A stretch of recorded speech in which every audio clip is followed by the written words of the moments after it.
Hello दोस्तों, नमस्कार। स्वागत है आप सभी लोगों का डेटा एनालिसिस वीडियो में। दोस्तों चलिए शुरू करते हैं डेटा एनालिसिस। जानते हैं कल बाजार में डेटा कैसे काम कर सकते हैं, डेटा में आखिर हुआ क्या है, क्या बदलाव हुआ है। साथ में आपके साथ शेयर करेंगे चार्ट के एनालिसिस, बिकॉज चार्ट के बिना कुछ भी जो है करना आजकल पॉसिबल नहीं हो रहा है। कल होगी निफ्टी के वीकली, मंथली, साथ में एक्सपायरी। बैंक निफ्टी को ऑलरेडी आज हो चुकी है, काफी म्यूटेड एक्सपायरी रही, बहुत कोई खास रेंज हुआ नहीं। सुबह से जो गैप अप खुला, एक छोटा सा करेक्शन, देन आफ्टर 100 से 150 पॉइंट की रेंज में बैंक निफ्टी घूम के बंद हो गया। निफ्टी ने वही किया, ऊपर नीचे, काम खत्म। तो आइए चलते हैं, जानते हैं कि क्या इस रेंज में जो है कुछ बदलाव होगा या नहीं होगा।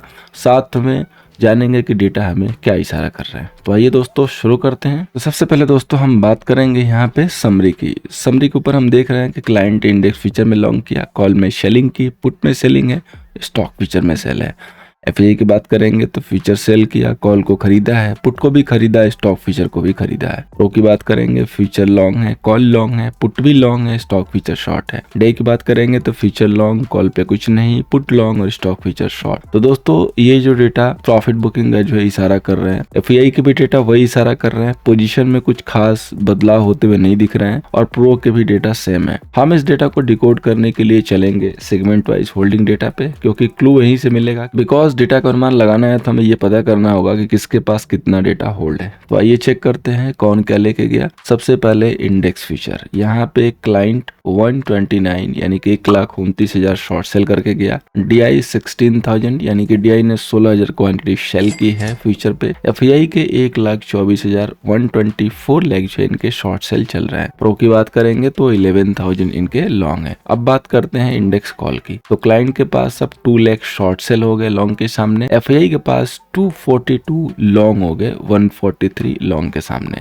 प्रो के जो शॉर्ट थे वो 42,000 42,000 हो गए 1,55,000 के सामने। अब बात करते हैं दोस्तों इंडेक्स पुट। तो क्लाइंट के पास 435 शॉर्ट सेल है, देखेंगे तो डीआई के पास 71,000 लॉन्ग है। एफआई के जो पुट है 374 एज ऑन इट खड़े हुए हैं। और प्रो के जो पुट सेल थे वो भी आज रिड्यूस हो गए हैं 93 के सामने, अब केवल 11,000 शॉर्ट सेल है। स्टॉक फीचर की बात करते हैं तो क्लाइंट के पास 17 लाख का लॉन्ग है, डे के पास 22 शॉर्ट सेल, एफआई के 236 लॉन्ग, प्रो के 274 लॉन्ग। यहाँ पे बहुत ही छोटी सी क्वांटिटी लॉन्ग ऐड हुई, यहाँ पे बहुत ही छोटी सी लॉन्ग क्वांटिटी प्रॉफिट बुकिंग में गई है। अब हम इस डेटा को दोस्तों डिकोड कर देते हैं। इससे हमें ये फायदा होगा कि हमें जानने में सहायता मिलेगी कि किसके पास कितना लॉन्ग एंड शॉर्ट है। तो आइए आगे बढ़ते हैं। सबसे पहले हम यहाँ पे बात करेंगे क्लाइंट की। तो क्लाइंट के पास देखिए 129 इंडेक्स फ्यूचर लॉन्ग है, इसके बाद 2 लाख इनके पास कॉल सेल है, साथ में 435 जो है पुट सेल है। सो टोटल अब इनका M2M जाके हो गया 365 लॉन्ग, यानी कि 3,65,000 या भी लॉन्ग लेके चल रहे हैं। एफआई की बात करेंगे तो एफआई के पास 124 इंडेक्स फ्यूचर शॉर्ट सेल है, 242 कॉल इनके पास लॉन्ग है और साथ में 374 जो है पुट भी लॉन्ग है। सो टोटल इनका M2M हो जाएगा 2,56,000 का शॉर्ट सेल। अब बात करेंगे दोस्तों प्रो की।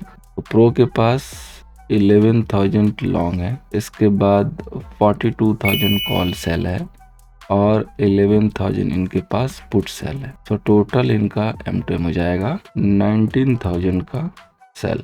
ओवरऑल बेसिस पे प्रो के भी सेल है, बहुत ही छोटी सी क्वांटिटी है। प्रो के सेल है, क्वांटिटी कुछ अच्छी है और इनके सामने क्लाइंट के लॉन्ग है और इनकी भी क्वांटिटी इनके सामने तो काफ़ी अच्छी है। तो देख सकते हैं कि क्लाइंट हमारा प्रॉफिट करता हुआ नजर आ रहा है, क्योंकि कंटिन्यू क्लाइंट जो है लॉन्ग लेके चल रहा है। और मार्केट भले ही दिन में ना चले, लेकिन ओपनिंग पे गैप अप करता है, प्रॉफिट देता है, फिर नीचे आता है और फिर आके लॉन्ग पे बैठ जाता है। ये मार्केट की जो है शुरुआत पिछले 3-4 दिनों से ऐसी चल रही है, एक अच्छी सी तेजी लेने के बाद। डेफिनेटली यहाँ पे जो मार्केट पहुंचा है इंपॉर्टेंट लेवल के पास पहुंचा है, either make and break level है। बैंक निफ्टी इस समय अपने गैप को फिल कर सकती है, बेस्ट चांस है। यहाँ से फेल हुई तो गिरावट भी होगी, या इस बार लक्ष्मण रेखा क्रॉस भी हो सकती है। तो आइए जानते हैं लेवल, देखते हैं कि प्रोबेबिलिटी क्या बन रही है। सबसे पहले निफ्टी का रेजिस्टेंस होगा 22,520 का, सपोर्ट होगा 22,285 का, 22,520 का रेजिस्टेंस है और 22,285 का सपोर्ट है। देखिए मार्केट ने काफ़ी म्यूटेड मूव दिया है, बहुत ही नैरो रेंज में। अगर आप देखना चाहेंगे तो जस्ट मैं एक रेक्टेंगल के माध्यम से आपको दिखाता हूँ। ये जो है मार्केट की मूव रही है। अब आप लोअर लेवल पे आए हुए हैं। यहाँ पे एक चीज आपको देखने की जरूरत है कि ये काफी बेहतरीन जो यहाँ पे एक सेटअप देखने को मिल रहा है। अब अगर छोटा मोटा जैसे कि 22,350 के करीब ही शुरुआत करेगा तो बेस्ट पॉसिबिलिटी रहेगी कि वहाँ पे मार्केट को एक बाई मिल सकता है, और गैप अप मिलता है तो वहाँ पे जो प्रॉफिट बुकिंग आ जाती है। अब हम चूंकि बहुत ही इंपॉर्टेंट लेवल के क्लोज में हैं, जो कि इमीडिएटली एक इम्पॉर्टेंट रेजिस्टेंस होल्ड करता है, लेकिन हम पिछले 2 दिन से उसको जाके हिट कर रहे हैं। तीसरे दिन अगर हिट करेंगे तो चांसेज हो सकता है कि हम क्रॉस करें, लेकिन उसके लिए हमें यहाँ पे प्रॉपर कंसोलिडेट करना पड़ेगा और इमीडिएटली लॉन्ग के लिए जंप करना रिस्की होगा। सो अगेन एक बार और 22,500 से हमें छोटे मोटे रिवर्सल दिखाई दे सकते हैं। तो उस कंडीशन में हम वहाँ पे अपने सेल प्लान कर सकते हैं अगर 22,500 नहीं क्रॉस करता है। तो अगर 22,500 क्रॉस करके कल फ्राइडे को बैठ गया और मंडे को जो है उसकी शुरुआत होती है 22,520 के ऊपर, यानी कि ओपनिंग गैप अप करे, कैसे भी करे तो new high on the way कह सकते हैं। अदरवाइज अगेन यहाँ से हम थोड़ा सा थ्रो बैक लेंगे नीचे के साइड में। ये फिलहाल के लिए शटअप है। 22,200 पे इमीडिएटली सपोर्ट है अच्छा वाला, जो कि आप 155 165 लेके चल सकते हैं। अगर कोई डिक्लाइन आती है तो अगले वीक में ये बाइंग के मौके होंगे। जिनको भी इधर बाइंग के मौके नहीं मिले हैं वो लोग जरूर इसका यूज करेंगे। तो अगर इधर ट्रेड ना मिले, यहाँ पे सेल ना मिले, तो आप इधर की तरफ जब आता है बाजार तो वहाँ पे लॉन्ग के लिए भी सोच सकते हैं। वो प्रॉफिटेबल स्ट्रेटजी बन सकती है फिलहाल के लिए। अब बात करेंगे बैंक निफ्टी की। रेजिस्टेंस है 48,220 का, सपोर्ट है 47,735 का। आगे बढ़ने से पहले बता दूं कि टेलीग्राम पे नहीं है, @निफ्टी वो आईडी है, जरूर सर्च करके ज्वाइन कीजिएगा। बहुत लोग सोच रहे होंगे कि आजकल मैं लाइव में जो है अपडेट नहीं दे रहा हूँ कॉल के तौर पे। तो देखिए मार्केट जिस हिसाब से मूव कर रहा है उस हिसाब से कॉल बन नहीं रही इंडेक्स पे, तो देने से कोई मतलब नहीं है। और ये बात पहले ही पता चल जाए तो फिर पूछना ही क्या, और ये बात पहले ही पता चल जा रही है, इसलिए हमने कोई कॉल फ्लैश नहीं किया। लेवल के अकॉर्डिंग कॉन्ट्रा प्ले करना है, क्लियरली हम लोगों ने मेंशन किया। उसके अकॉर्डिंग अगर आपने थोड़े मोड़े ले लिए प्रॉफिट तो अच्छी बात है। वैसे इंडिया विक्स बहुत डाउन है तो बायर के लिए थोड़ा सा मुश्किल हो जाता है प्रीमियम को इमीडिएटली बढ़ते हुए देखना। आराम से बहुत धीरे धीरे चलता है। अब देखिए ये जो यहाँ पे कंसोलिडेशन हुआ है, ये जिधर जाएगा उधर आग लगाना चाहिए। तो डाउन साइड के लिए लेवल है 48,000 इमीडिएटली। अगर इसके नीचे सस्टेन हो गया तो हम सेल कर सकते हैं। सस्टेन एक बेसिस पे हो सकता है, वो है कोटक बैंक की न्यूज जो कि खराब वाली है। दूसरा अपसाइड में ब्रेक कर सकता है जो कि एक्सिस बैंक वाली है, क्योंकि उसके रिजल्ट अच्छे हैं। बाकी लोगों के भी मिले जुले रिजल्ट है, मैंने ट्वीट करके पूछा था तो बाकी सबने आंसर दिया था, थैंक यू सो मच। तो उसमें मिले जुले जो आ रहे हैं, कोई बोल रहा है कि दोनों रेट रहेगा, कोई बोल रहा है कि एक्सिस बैंक अच्छा चलेगा, कोई बोल रहा है कि कोटक बैंक का। तो देखिए थोड़ा सा तो नेगेटिव रिएक्शन होगा ही, भले कितना भी स्ट्रांग हो, लेकिन अगर खराब खबर आती है तो रिएक्शन होगा। हाँ एक चीज़ है कि बहुत चला नहीं है तो रिएक्शन बहुत कोई खास होगा नहीं, लेकिन जिस हिसाब से चार्ट बंद हुआ उस हिसाब से तो दिख रहा है कि रिएक्शन शायद ना होना चाहिए। लेट्स सी कि कैसा होता है। अगर मार्केट खुलने से पहले बैंक के मैनेजमेंट का कोई भी स्टेटमेंट आ गया तो इतना क्लियर है कि कोई रिएक्शन नहीं होगा। हाँ अगर कोई भी स्टेटमेंट नहीं आएगा तो डेफिनेटली हम आता हुआ देख सकते हैं। स्टेबल बैंक है, वैसे खास कोई दिक्कत नहीं है। तो अब बैंक निफ्टी का जो मूव है इसके ऊपर कल डिपेंड कर सकते। तो एक हमारा लेवल है ब्रेकआउट लेवल जो कि 48,220 है। अगर इमीडिएटली खोलने के बाद होल्ड करते हैं तो टारगेट 48,500 तक बनता है। अगर आप कॉन्ट्रा इसके 48,000 के नीचे खुलते हैं, सस्टेन कर रहे हैं, तो आप यहाँ पे जो है 47,800 से लेके 47,500 तक की दूरी तय होते हुए देख सकते हैं।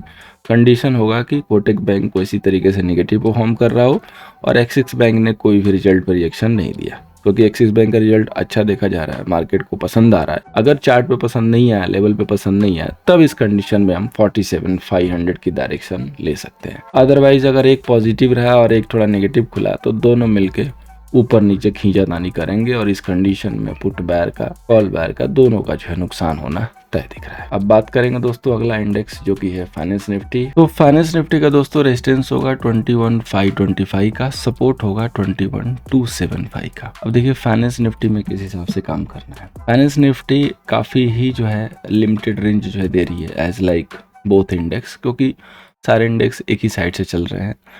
फाइनेंस निफ्टी ने भी यहाँ पे काफी अच्छा एक छोटा मोटा ही सही लेकिन कंसोलिडेशन किया हुआ है और ये रेंज बता रही है कि काफी म्यूटेड से मूव आज मिली है, बट इंपॉर्टेंट लेवल को होल्ड कर रही है।